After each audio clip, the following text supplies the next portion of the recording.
अस्सलाम वालेकुम, welcome to पैसा बोलता विद अंजुम इब्राहिम। बजट 2018-2019 जो है वो 27 अप्रैल को नेशनल असेंबली में पेश किया जाएगा और पेश करने वाले मिफ्ता इस्माइल साहब होंगे जो स्पेशल एडवाइज़र हैं to the prime minister on finance, revenue and economic affairs. हमने जो हमारा नेक्स्ट प्रोग्राम होगा वो तो बजट के बाद ही होगा and we will be discussing what the budget is. But आज हमने सोचा कि हम इन्वाइट करें जो बीट रिपोर्टर्स हैं बिजनेस रिकॉर्डर के, जो सारे साल इस अपनी अपनी बीट्स को कवर कर चुके हैं, और उनसे पूछें कि क्या सिचुएशन है state of the economy in their particular beat. शुरू करती हूँ मैं ज़हीर अब्बासी साहब से जो सीनियर रिपोर्टर हैं, ही covers ministry of finance. Abbasi साहब, सबसे जो मेजर इशू है और जो अपोजिशन ने जिस पे सबसे ज़्यादा फोकस किया और इकोनॉमिस्ट ने सबसे ज़्यादा फोकस किया है वो है द बोरोइंग। जो बोरोइंग इन्होंने डोमेस्टिकली भी की है और जो फॉरेन सोर्सेज से भी की है, वो अनप्रेसिडेंटेड उसका इंक्रीज़ हुआ है ड्यूरिंग द पास्ट 5 years। आप would you agree with that? Absolutely जी, बिल्कुल। ये इनके 5 साल दौरे हुकूमत में ये डेट के लिए ख़ास टर्म इन्हें इस्तेमाल इकोनॉमिस्ट भी कर रहे हैं प्राइवेटली कि अनसस्टेनेबल लेवल तक चला गया, यानी कि हम अब इसको बर्दाश्त नहीं कर सकते। इस जो लेवल है ना हम इसकी रीपेमेंट कर सकते हैं। अगर हम पिछले 5 साल के इनके फिगर्स देखें तो जो डोमेस्टिक डेट में इंक्रीज़ हुआ है वो 105% हुआ है, और जो फॉरेन टोटल बता दें, टोटल अमाउंट क्या है? 7 ट्रिलियन के करीब था, 7 ट्रिलियन के करीब था 2012 में, और फरवरी 2018 में ये 16 ट्रिलियन, मोर देन डबल हो गया। इसी तरह अगर हम फॉरेन डेट देखें तो 2012-13 में ये $60 बिलियन था, और अब जो जून में प्रोजेक्टेड है वो 93 बिलियन, और 90 बिलियन ऑलरेडी क्रॉस कर चुका है ये। So it is about 80% more?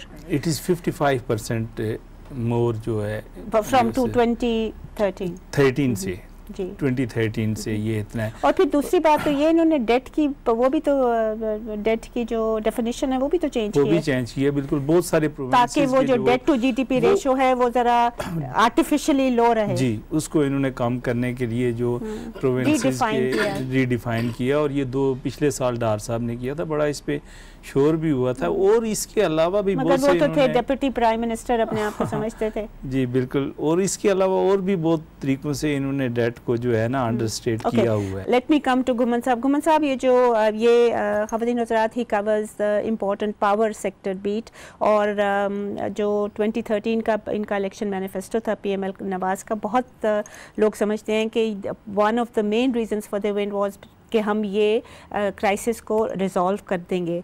At the end of their tail end of their tenure, have they resolved it? And if not, why not? उन्होंने जब कमिटमेंट की थी कि हम करेंगे, उसके लिए कोशिशें की और बहुत सारे प्लान्स भी बने, और इन्होंने, मगर उसमें अभी तक कामयाबी नहीं हो सकी इनको, क्योंकि एक तो ये कि जनरेशन इन्होंने करनी थी। जनरेशन तो बढ़ गई है, 10,000 बढ़ गई, लेकिन उसमें जो ट्रांसमिशन का सिस्टम है और डिस्ट्रीब्यूशन का सिस्टम है वो दोनों अभी तक वैसे के वैसे ही हैं, स्लाइटली इम्प्रूव हुई हैं जो इनकी लॉसेस थी। इसी वजह से अगर देखें तो लोड शेडिंग को इसी तरह ही कह रहे हैं। ये बेसिकली अपनी नाकामी को छिपाने वाली बात है जी। वहाँ चूँकि लॉसेस बहुत ज़्यादा, इसलिए हम लोड शेडिंग कर रहे हैं। एक तो इनका ये इशू था। दूसरा इशू जो इनका था कि हम पूरे सिस्टम को ओवरऑल करेंगे, ओवरऑल यानी कि उसके जो परफॉर्मेंस को बेहतर करेंगे। ना तो वो स्ट्रक्चरल कोई इनकी परफॉर्मेंस बेहतर हो सकी है, ना स्ट्रक्चर्ड ही हो सकी है, क्योंकि अभी तक जो डिस्कोज भी हैं वो भी पावर डिवीजन के अंडर ही उनके कंट्रोल में है, इंडिपेंडेंट नहीं है, वो डिसीजन कोई ले नहीं सकते, किसी को अपनी मर्जी से ट्रांसफ़र भी नहीं कर सकते। एक इनका ये इशू ये है। तीसरा ये कि ट्रांसमिशन लाइन जो अगर इन्होंने कहा था कि जी हम लेके आएंगे, जो प्रोजेक्ट्स लगे हुए हैं, जैसे अभी नीलम जेलम का भी इफ्तिताह हुआ है, तो वो भी अभी जाके ट्रांसमिशन लाइन लगी है। पहले तो प्लान के अंदर जो थी वो पीसी में शामिल ही नहीं थी। तो इस तरह की अभी भी दूसरा फिर एलएनजी के प्रोजेक्ट्स हैं, तो उसमें डिलेज बहुत ज़्यादा हैं। अभी तक भी वो तीनों जो इन्होंने लगाए थे पंजाब के अंदर, उसमें से एक भी ऑनलाइन तो नहीं आ सका। Let me go to Waseem Iqbal साहब जो एलएनजी और पेट्रोलियम सेक्टर करते हैं। वसीम साहब बताइएगा कि क्या डोमेस्टिक गैस की क्या एक्सप्लोरेशन बढ़ी है कि नहीं बढ़ी? नहीं जी, ये नून लीग की गवर्नमेंट के अंदर जो गैस की प्रोडक्शन है उसमें नेगेटिव ग्रोथ है, 2% नेगेटिव ग्रोथ है। एक्सप्लोरेशन में कि प्रोडक्शन में? उसके एक्सप्लोरेशन और प्रोडक्शन दोनों में 2% जो है वो नेगेटिव ग्रोथ है। And the reason you think is? उसकी रीजन है कि इनका सारा फोकस RLNG इंपोर्ट के ऊपर रहा है, तो इन्होंने इस पे तवज्जो नहीं दी। और दूसरा ये है कि 2012 की जो पेट्रोलियम पॉलिसी लास्ट आई थी उसने रिव्यू होना था 5 साल के बाद या उससे पहले होना था, वो रिव्यू नहीं कर सके। इसके अलावा जो गैस रिफॉर्म इन्होंने और हालांकि वसीम साहब ये जो शाहिद खाकान अब्बासी साहब हैं यही मिनिस्टर थे पेट्रोलियम के पहले, और इन्होंने जब से प्राइम मिनिस्टर बने इन्होंने ये पूरी जो मिनिस्ट्री ऑफ एनर्जी अपने पास रखी है। जी बिल्कुल, और इसके बावजूद जो है डोमेस्टिक गैस की प्रोडक्शन और एक्सप्लोरेशन पे कोई and you reckon the focus was always on LNG imports? जी बिल्कुल उसके ऊपर। ख़वातीन हज़रात एक छोटी सी ब्रेक लेंगे, will be right back. Welcome back ladies and gentleman. अब हम जाएंगे सुहेल सरफराज साहब की तरफ, जो जिनकी जो स्पेशलिटी है, बीट है, वो टैक्सेशन सेक्टर है हमारा, टैक्स सिस्टम पे लिखते हैं ये। सुहेल साहब बताइएगा कि क्या प्रोजेक्ट कर रहे हैं रेवेन्यू फॉर नेक्स्ट ईयर, और how does it compare to this year, to the current year? जी देखिए, मिफ्ता इस्माइल की स्टेटमेंट के मुताबिक टैक्स और नॉन टैक्स रेवेन्यू के लिए जो है वो 5.3 ट्रिलियन से जो है जो 2017-18 में था उससे कम करके 4.5 ट्रिलियन की प्रोजेक्शन की गई है, जो कि 19% जो है वो कम है।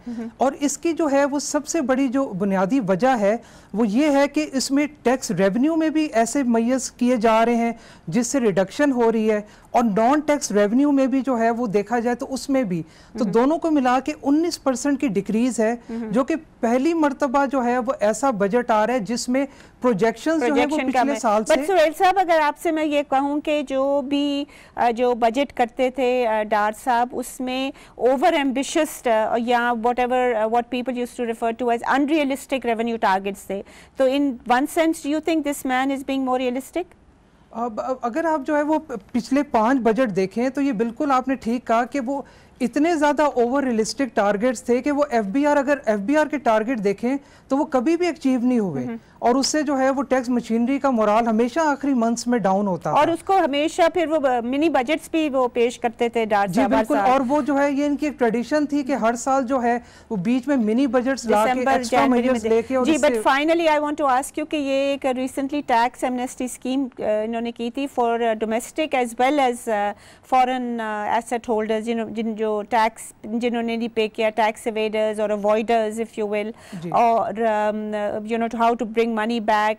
और दूसरी जो थी वो स्कीम ये भी थी कि जो इनकम टैक्स के रेट्स बहुत कम किए हैं जी।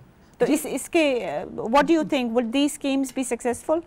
जी देखिए, जो है वो एमनेस्टी स्कीम इन्होंने जो है वो अनाउंस कर दी है, और इसमें इन्होंने एस्टीमेट दिया है कि जी $5 बिलियन से $10 बिलियन का अमाउंट आ सकता है। लेकिन इसके साथ इन्होंने जो इनकम टैक्स के रेट जो है वो सैलरी क्लास के लिए रिड्यूस किए हैं, उसकी एप्लीकेबिलिटी डेट जो है वो जुलाई 1, 2018 है। So they will be long gone before that happens. जी बिल्कुल, so ये this is something that will remain a serious issue. Let me go to Wasim साहब। वसीम साहब, आप प्राइवेटाइजेशन कमीशन भी करते हैं, उसके बारे में क्या है कि will that be a source of revenue for them?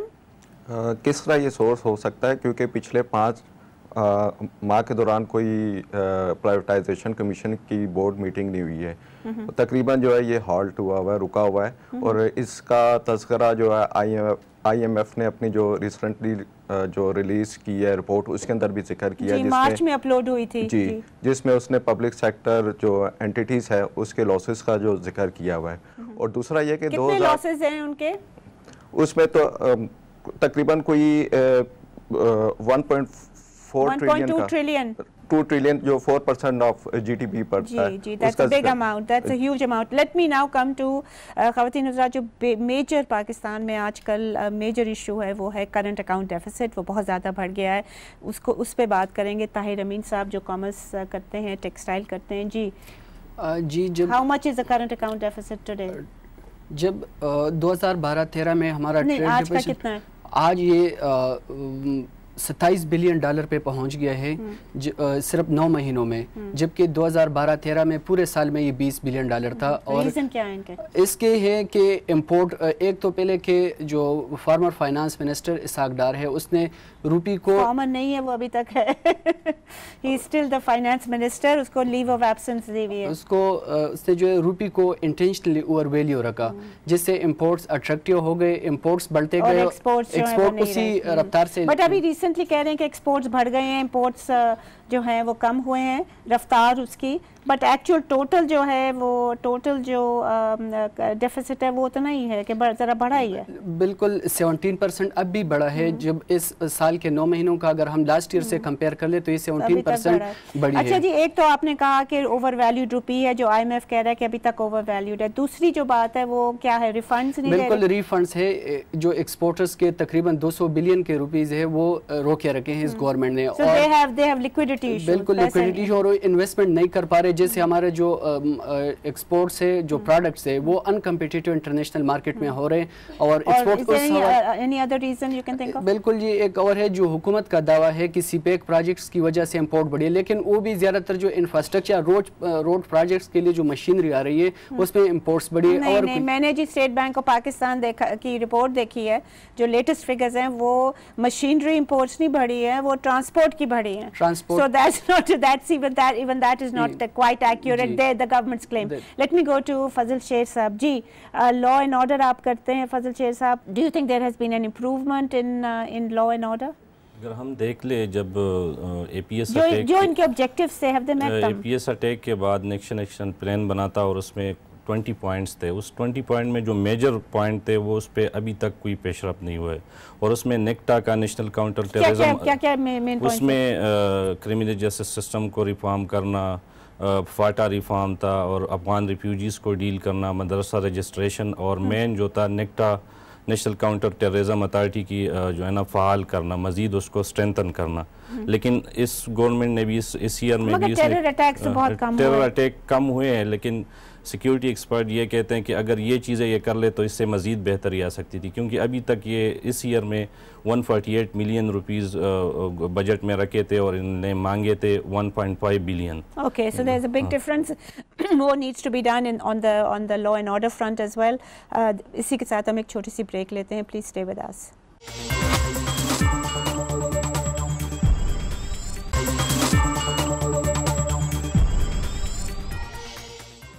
Welcome back ladies and gentleman. अब हम जाएंगे टेरेंस सेगोमनी साहब के पास, जो कोर्ट रिपोर्टर हैं। बताइएगा टेरेंस साहब कि क्या डू यू थिंक कि जो इस साल के जो इन्वेस्टमेंट की थी गवर्नमेंट ने in the courts, was that enough? पूरी जुडिशरी में जो है वो आज अभी तक जो है वो 18 लाख के करीब जो है ना वो केसेस पड़े हुए हैं। ये इसमें सुप्रीम कोर्ट से लेकर लोअर जुडिशरी तक। लेकिन जो पैसे गवर्नमेंट ने पिछले साल, क्योंकि 5.5 बिलियन जो है ना वो लॉ एंड जस्टिस मिनिस्ट्री को जो है ना वो एलोकेट किए थे, जिसमें से सुप्रीम कोर्ट को सिर्फ 1.8 बिलियन जो है ना मिले थे।